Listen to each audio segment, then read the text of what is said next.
But I know that he is no longer my Tim. He has become our Tim. He is now in the hearts and minds of thousands and will be remembered by so many. And if he could speak right now, I'm sure he'd say, "See, honey, I told you I'm a nice guy and people like me." I know that there have been skeptics out there who seem unable to believe that Tim was not somehow involved in something. I have seen and I have read some of these posts. And I understand that fear motivates these sorts of murmurings of doubt. This sort of thing doesn't happen in Canada, and it doesn't happen to people like us. It is difficult to accept that Tim was just a guy, a regular, average guy, who loved his family and his friends, who worked hard. It is difficult to accept that this regular, average guy did a regular, average thing, which so many do on a daily basis, and it tragically cost him his life. It is difficult to accept this as true, because then it opens up the possibility that it could have happened to anyone. But for me, it didn't happen to just anyone. It happened to my husband and the father of our child. Tim is my someone. He is my person, my other half. Tim and I had what some might call a whirlwind romance. Met online November 2008, and when we first talked, I thought, what are the odds? I couldn't believe that out of the millions of people I could have met, I managed to find the one blonde-haired, blue-eyed Dutchman, raised CRC, who went to a Christian grade school in a public high, just like me, and whose family was almost as big as mine. And I believe we were meant to find each other when we did. Our first date, as was reported, was a disaster. I was so nervous, I babbled, and I believe I told him I thought he looked 18. And for the record, I only texted my safety net about 3 times just to let her know that I was not in need of saving. But if you heard Tim tell the story, I was on the phone texting the entire night. Tim was a storyteller, and every story became a little bit bigger and a little more embellished with each telling.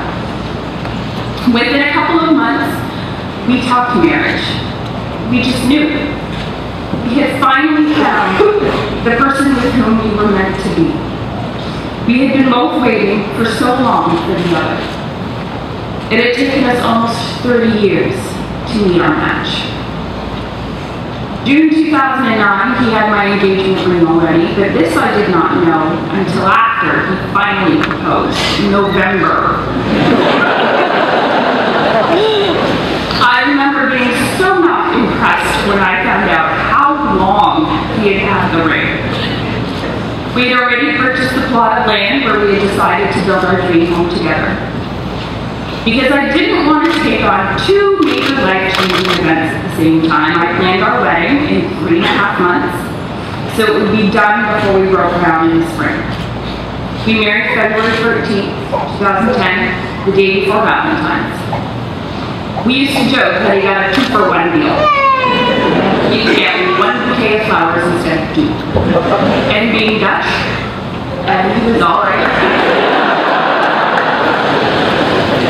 Our wedding reception was right here at Carmen's.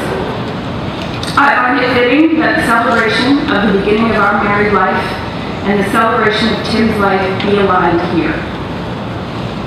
My big plans for keeping big life events separate quickly went awry.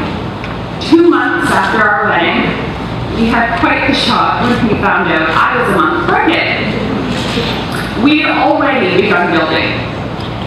The summer was a rough one for us that year. We had sold our individual houses, moved into a trailer with our great aim onto our new front lawn, which closely resembled a giant mud pit. I was hormonal, nauseous, and having baby brain take over. Tim was busy trying to keep his business going and build us our home in time for us to move in before baby Bosma was born. To say we had battles would be an understatement. But it was never anything that couldn't be resolved or worked through, and we always did. We were stronger for those disagreements. And I tell you this only so you know, we were just like every other married couple. We sometimes struggled, but we always found our way through together. Our little surprise arrived on Christmas morning of the same year. She is now a beautiful, precocious, blonde-haired, blue-eyed toddler and is the female image of her daddy. This is a blessing and a curse at the same time. Sometimes I look at her and it makes my heart ache because I miss him so much. And other times, I think God created this little girl in Tim's image, so he will always be with me, and I don't ever have to worry about forgetting his face. While I was pregnant, Tim swore up and down he did not do diapers. That first night in the hospital, I couldn't move after my surgery, and I coached him through his first few diapers. And I remember his hands were shaking and his voice trembled, and he was so scared of hurting his little girl. And after that first night, he conquered his fear and became a complete pro star with all things baby. He was so amazed by our little girl.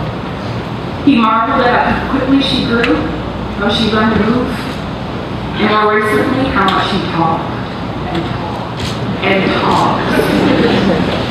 He was so proud of her. He was the stereotypical doting father. I know when he went to certain suppliers, he would bring up the camera on his phone and he would show the ladies in the office updated pictures of his little girl. For the last year, our daughter's been in swimming lessons, and it was Tim that went into the pool with her. It was their special time together, and Mommy watched. And now I am so glad that they will have that always. With Tim, there was always an open door policy for friends. At least twice a week, one buddy or another would stop in after work to chat for a bit.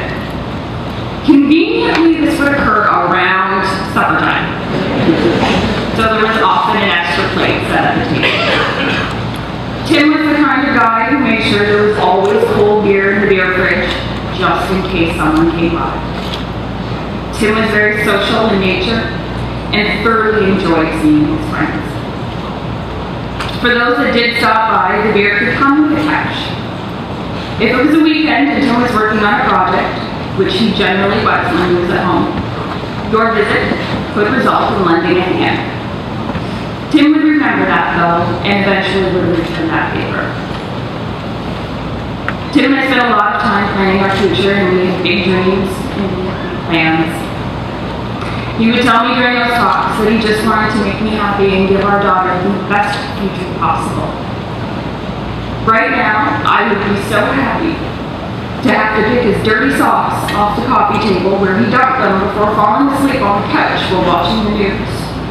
Or take his dirty dishes from on top of the dishwasher and put them in the dishwasher.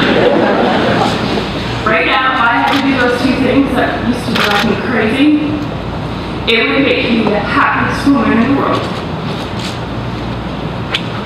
On May 6th, our lives changed forever. The devil led the vilest form of evil down my driveway, and it smiled at me before taking Tim away from me. Since last Tuesday, I have been angry at times. I have yelled and I have shouted at God, and I have asked him why. Why my Tim? Why my little girl's daddy? Why didn't he answer my prayer to bring him home? And I had begged God for a sign that Tim was with him, even though I don't have a right to do so. And I have cried. I have cried because our little girl won't remember the sound of her daddy's voice. I have cried because she won't remember the feel of her father's arms around her when he held her. I have cried because the life that Tim and I shared was supposed to be our happy ending. And I have laughed. And I have laughed with family and friends while we shared stories of the wonderful and sometimes dumb things Tim used to do. What happened to Tim was not God's doing, and I know that. And I know that if it wasn't him, it could have been another man in another man's family.